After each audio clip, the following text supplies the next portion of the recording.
En esta parte del teórico nos vamos a referir a rinotraqueitis infecciosa bovina o IBR. Es una enfermedad causada por el herpes virus bovino, pero recuerden que este herpes virus bovino también era responsable en las neumonías del ternero, porque su presencia en las vías aéreas superiores predisponía a infección. Pero particularmente, rinotraqueitis bovina es una enfermedad infecciosa de curso agudo a inaparente, que se caracteriza por producir manifestaciones clínicas respiratorias, conjuntivales, trastornos reproductivos, alteraciones genitales localizadas y cuadros nerviosos. El herpes virus bovino, del cual se conocen básicamente 3 subtipos, asociados con las distintas formas clínicas que la iremos viendo. El 1, responsable de las manifestaciones respiratorias, conjuntivales y aorto. El 2, responsable de la forma genital localizada, y el 3, responsable de la forma meningoencefálica. En cuanto a la cadena epidemiológica, la fuente de infección son los animales enfermos y los portadores asintomáticos. Estos portadores asintomáticos juegan un rol importante en la forma en que el virus se disemina. Se encuentra en un estado de latencia en los animales infectados, que luego de presentarse un factor estresante, como puede ser arreos, épocas de servicio, carencia alimenticia, cambios de potrero, de campo, animales parasitados, se produce la reactivación del virus, y este virus es eliminado en general en el rodeo sin que esos animales manifiesten síntomas clínicos evidentes. La puerta de salida son los orificios nasales, genitales y las conjuntivas. Puede ser también por boca, por medio de la saliva, y el ano por medio de la materia fecal, pero de menor importancia. El vehículo de eliminación son las secreciones nasales, vaginales y oculares, los productos del aborto, el semen. En referencia a la vía de transmisión, el virus se transmite en forma directa por olfacción y lamido de cualquiera de las vías de eliminación, por la cubrición, o sea que es una enfermedad donde también es válida la vía de transmisión venérea, por vía transplacentaria. La forma indirecta de transmisión es posible por medio de la contaminación de utensilios e instalaciones, que se daría con mayor frecuencia en producciones intensivas. La puerta de entrada, o sea el ingreso de este virus, se realiza por orificios nasales y genitales, con menor frecuencia por la conjuntiva ocular, siendo menos eficiente la penetración por vía oral. Los huéspedes susceptibles, bovinos hasta los 2 años, son los más receptivos. Deberíamos considerar en este sentido la cobertura inmunológica de cada uno de estos animales y tener en cuenta los portadores asintomáticos. IBR es una enfermedad que puede actuar en forma solapada, y cuando se presenta clínicamente produce importantes pérdidas, y un detalle a tener en cuenta es su impacto desde el punto de vista reproductivo. Baja tasa de preñez, abortos, nacimiento de terneros débiles, con pérdida de peso, menor producción de leche, mal desarrollo, muerte de terneros menores de 6 meses.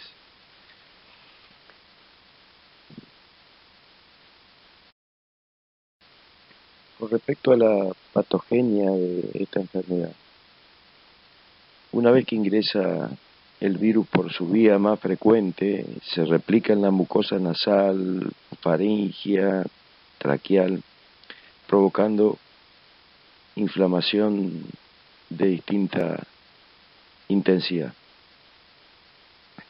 A partir de ahí y por el conducto lagrimal llega la conjuntiva ocular y córnea, provocando conjuntivitis y queratitis. En el segundo caso, generalmente en la zona de transición con la esclerótica. Pero también el virus puede llegar en forma directa a la conjuntiva ocular.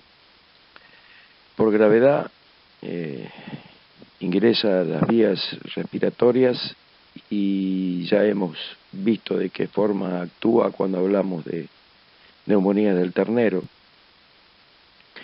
En relación a las formas genitales,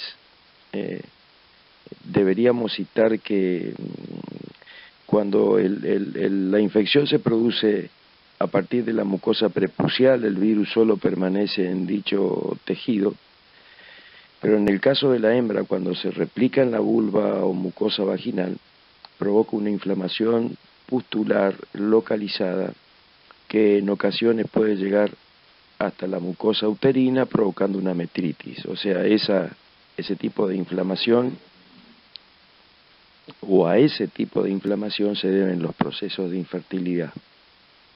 Otros trastornos reproductivos como el aborto o el nacimiento de natimortos se presenta por el arribo del virus luego de una viremia a partir de la mucosa respiratoria. El aborto sucede por invasión del virus al feto, a quien provoca inflamación y necrosis diseminada ocasionando la muerte del mismo. Otra posibilidad de trastornos reproductivos se da cuando la infección sucede en la última parte de la gestación con la llegada de poca cantidad de virus. En ese caso, el feto se infecta pero no sufre daños severos, ocurriendo un parto normal. Pero un parto de un ternero débil que muere en corto plazo por debilidad o por infecciones agregadas. Ahora, siempre a partir de las vías aéreas superiores, el agente por medio del nervio trigémino, por sus dos ramas, la maxilar y la mandibular, llega a las meninges y a la masa encefálica, provocando un proceso inflamatorio no supurativo. Precisamente en los filetes nerviosos regionales el virus permanece por tiempo indefinido o en estado de latencia. Con respecto a las formas clínicas, las clásicas, la forma respiratoria con una incubación de 2 a 6 días, la conjuntival, la reproductiva con una incubación de 3 a 6 semanas, la genital localizada, la nerviosa, la permanencia en latencia, la vamos a ir describiendo en la manera que vamos viendo imágenes.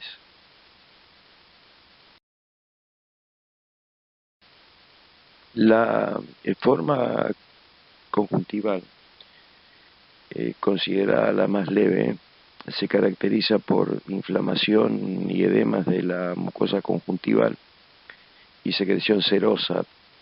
Lo que habría que tener en cuenta en casos como estos es que si se produce una contaminación, por ejemplo con Moraxella bovis, vamos en camino a una queratoconjuntivitis.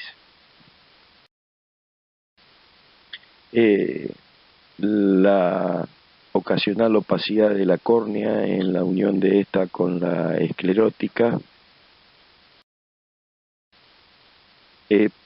puede comprometer uno u ambos ojos y generalmente acompaña a la forma respiratoria. En referencia a la forma respiratoria, después de un periodo de incubación de 2 a 6 días, se presenta con anorexia, temperatura de 42 grados centígrados, disnea, que se acentúa durante el ejercicio, una secreción nasal al principio serosa, para luego tornarse seromucosa, mucopurulenta, sobre todo en casos con complicaciones bacterianas. Se observa un morro hiperémico que se cubre con un exudado. Ese exudado que cubre al morro hiperémico se seca, se cae o puede ser extraído y quedan zonas rojas brillantes, y de ahí deriva uno de los nombres o una de las sinonimias de esta enfermedad, que es nariz roja. Este mismo exudado puede provocar membranas pseudodistéricas en la tráquea. Estas membranas pseudodistéricas en tráquea hacen por momentos la respiración estertorosa. El curso dura generalmente una semana, salvo que se presenten complicaciones bacterianas, sobreviniendo en estos casos bronquitis, neumonía o bronconeumonía, que en ocasiones pueden ser fatales, particularmente en animales menores de 6 meses. El animal enfermo puede eliminar virus por los orificios nasales naturales de 12 a 14 días luego de la infección. Además de la inflamación de grado variable de la mucosa respiratoria, fíjense ustedes esas membranas pseudodiftéricas, la lesión más relevante se da cuando se acumula gran cantidad de exudado fibrino purulento. Ese exudado fibrino purulento, si llega a ser removido, evidencia lesiones de tipo erosivas o ulcerativas.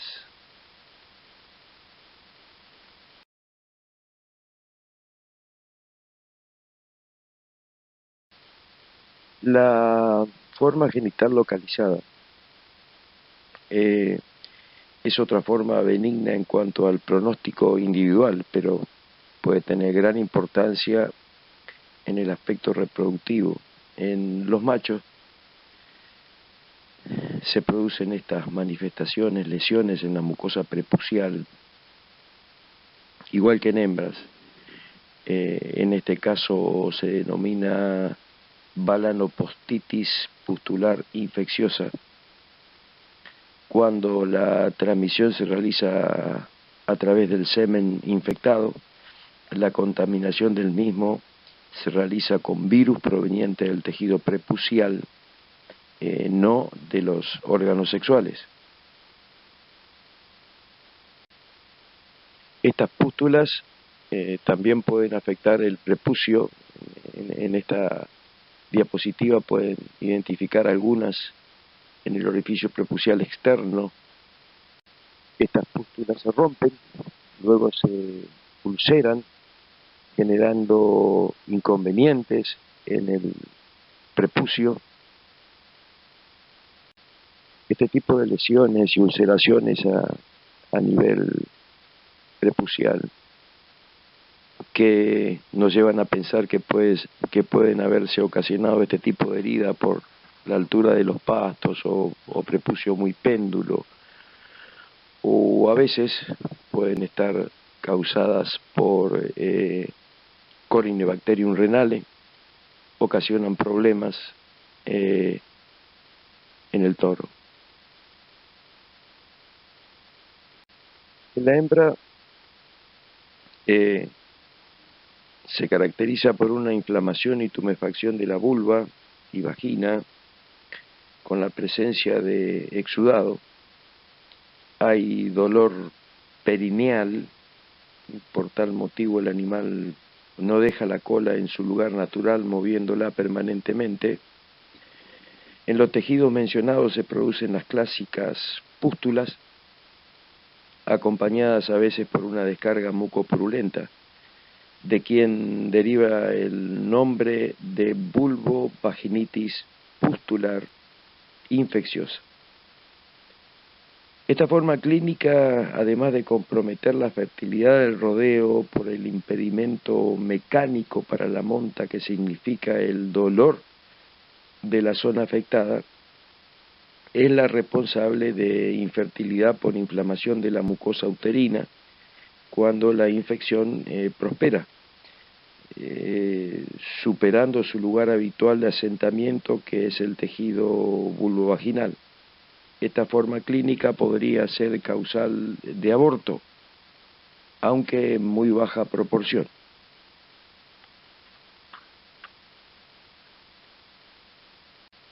La forma reproductiva sucede luego de una viremia a partir de la infección de las vías aéreas, que puede ser de distinta intensidad.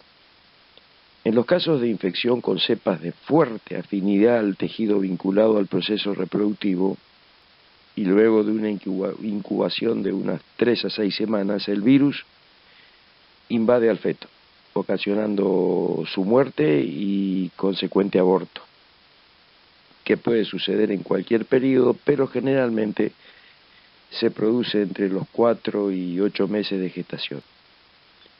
No hay retención de placenta y el feto puede llegar a estar en un avanzado estado de autólisis.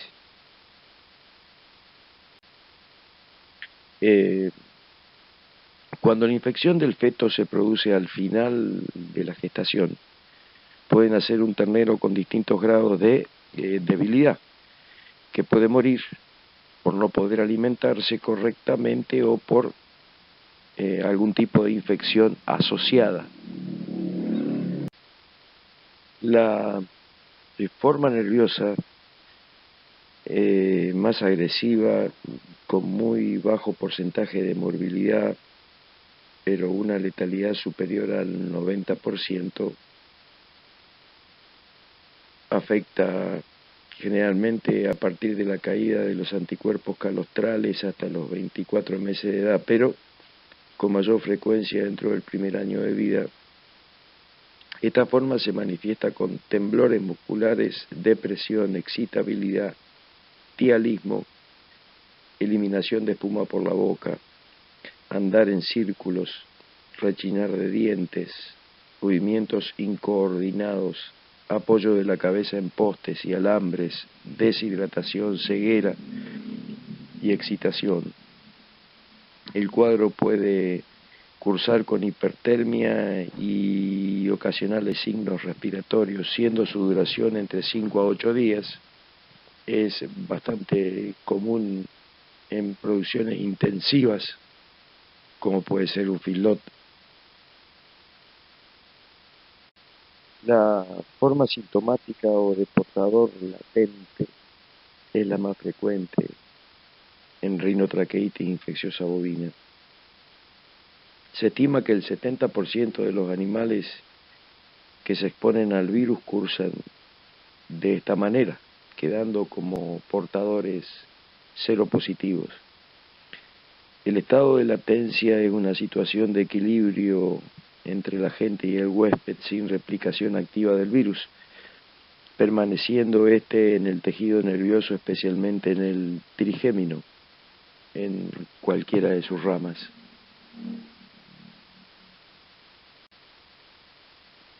El diagnóstico de esta enfermedad, el diagnóstico clínico a través de una buena anamnesis, manifestaciones clínicas y lesiones macros y microscópicas.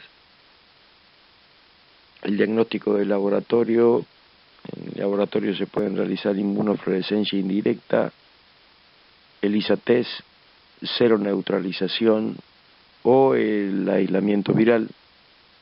y el diagnóstico diferencial desde el punto de vista de su forma respiratoria con fiebre aftosa, diarrea viral bovina y síndrome respiratorio bovino, desde su forma reproductiva con brucelosis, leptospirosis, enfermedades venéreas como tricomoniasis y campilobacteriosis, diarrea viral bovina y neosporosis, de su forma nerviosa con rabia, listeriosis, y de su forma conjuntival con queratoconjuntivitis infecciosa bovina.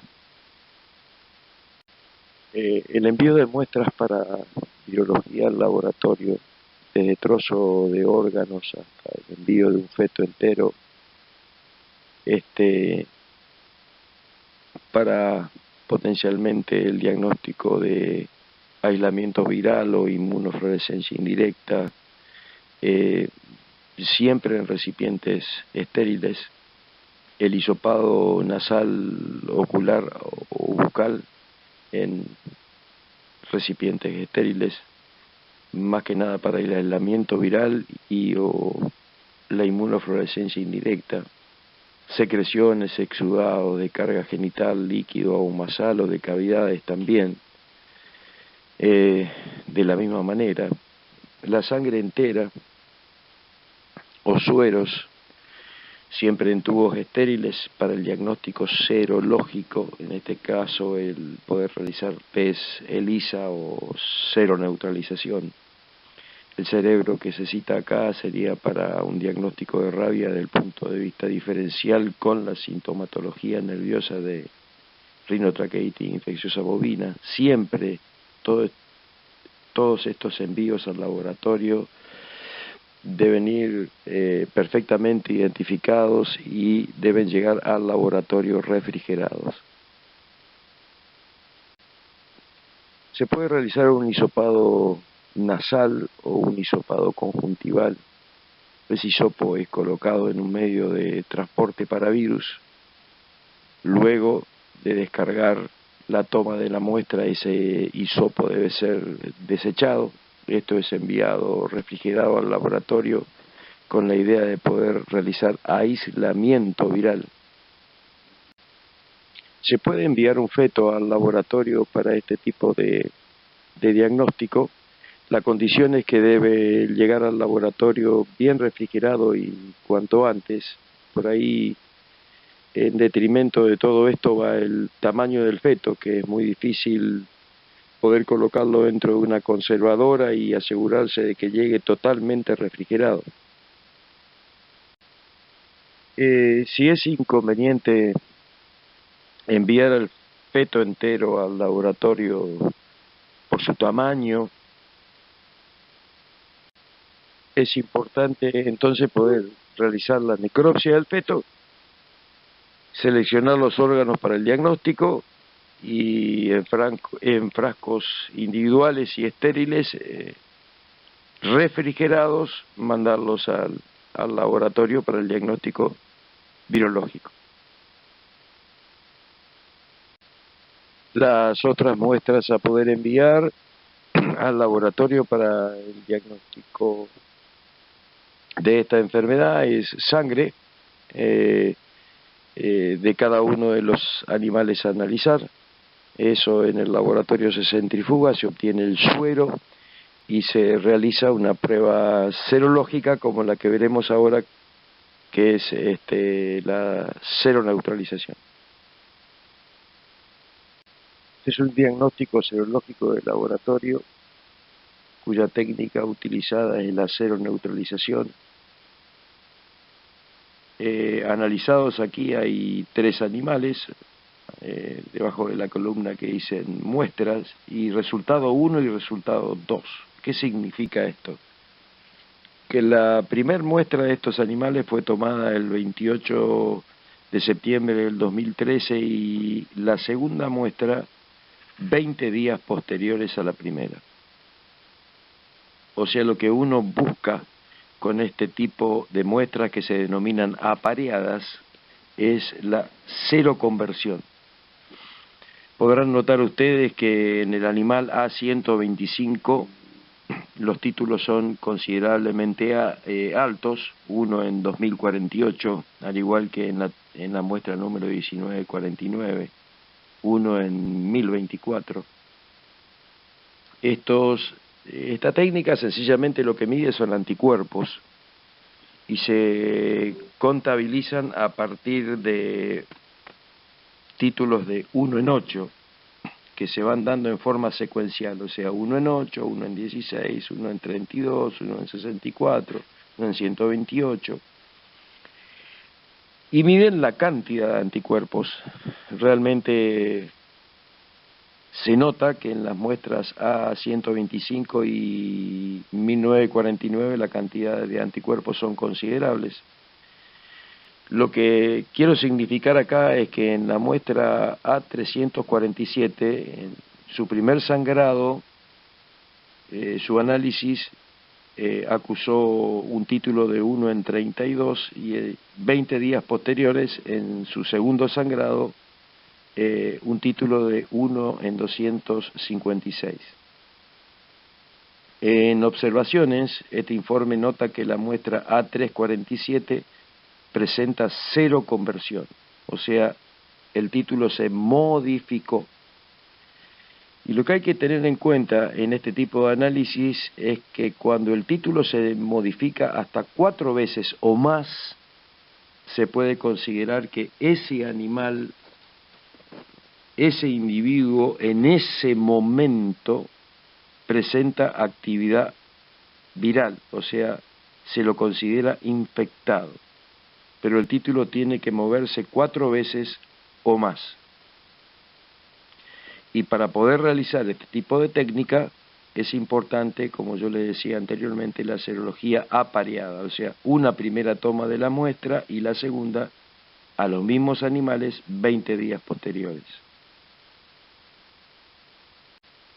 Antes de entrar en el esquema de profilaxis de esta enfermedad, recordarles que otro tipo de análisis a realizar en laboratorio es la técnica ELISA. La técnica ELISA no cuantifica anticuerpos como la que vimos anteriormente, o sea, no podemos medirlo, sino que sencillamente nos dice si es positivo o negativo. Y la otra es poder realizar el aislamiento viral, que eso demanda un periodo de tiempo muy importante y aparte el costo.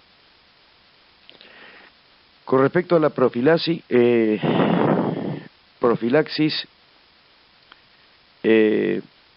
recordarán ustedes que esta vacuna, particularmente para rinotraqueitis infecciosa bovina, desde el punto de vista de las enfermedades de la reproducción, compartía otros tipos de antígenos. Ya lo habíamos citado cuando hablamos de Campylobacter. Si bien puede aparecer como una vacuna individual o acompañando la vacuna de diarrea viral bovina, es común encontrarla en lo que nosotros denominamos vacunas reproductivas. Para esto hay que tener en cuenta cómo colocarlas, y en este caso tanto a machos como a hembras, 2 dosis preservicio, pero habíamos especificado que se colocaban aproximadamente, o lo aconsejable era colocarla 60 días antes del servicio, la primera dosis a los toros y a las vaquillas, y 45 días después, o sea 15 días antes del servicio, colocarle la segunda dosis a los toros, la segunda dosis a las vaquillas y la primera y única dosis a las vacas. Es una vacuna a tener en cuenta para poder colocarla, como lo vimos en los problemas de neumonía del ternero, en 2 dosis en hembras preñadas en el último tercio de la preñez, con la posibilidad de que pueda pasarle anticuerpos a través del calostro al ternero, y si esa madre no estaba vacunada, podríamos llegar a colocarle la vacuna al ternero antes del destete. Inclusive lo citábamos que a los 15 días de vida ya podíamos llegar a aplicarla. En referencia al manejo sanitario de esta enfermedad, es aconsejable no juntar animales nuevos y establecer con ellos unos 30 días de cuarentena, asegurarse de que estén inmunizados. Es importante separar por categorías. Acuérdense ustedes que este es un virus que tiene la característica de ser inmunosupresor, se contagia muy fácilmente. Tener en cuenta la posibilidad de colocar antibióticos en aquellos animales con cierto compromiso respiratorio, principalmente para evitar la acción de bacterias secundarias. Eso lo citamos claramente en la neumonía de los terneros. Tener en cuenta el esquema de vacunación, como lo vimos anteriormente, y recalcar algo particular en feedlot, principalmente en producciones intensivas, donde tiene importancia la higiene, evitar el contacto entre animales de distintas edades y de distinto peso, o sea, particularmente tener en cuenta la profilaxis, o sea, la vacunación previa de estos animales, o estar seguros en lo posible, sino asegurarse de que estén vacunados, o sea, que tengan un grado de inmunidad importante antes de ingresar a un rodeo.